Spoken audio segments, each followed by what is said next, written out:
Fareed Zakaria GPS, seen in Sunday morning 10 Eastern and Pacific. Now for a What in the World segment. What got my attention this week was a claim by Glen Beck. Here he is on his radio show last Monday. What's that number? What is the number of Islamic terrorists? 1%?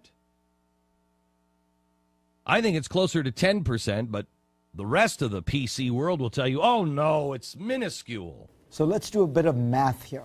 There are 1.57 billion Muslims worldwide. Take 10% of those Muslims and you get 157 million. That's how many Muslim terrorists Glen Beck is suggesting there are in the world. 157 million. Beck wondered why, oh why, this wasn't receiving any media coverage. Well, let me suggest one reason. It is total nonsense, a figure made up by Glen Beck with absolutely no basis in fact. The United States State Department says there were approximately 11,000 terror attacks committed in 2009. This is all terror attacks everywhere in the world, including in Afghanistan and Iraq, which are really war zones. But still, let's do a little more math. Stay with me, Glenn.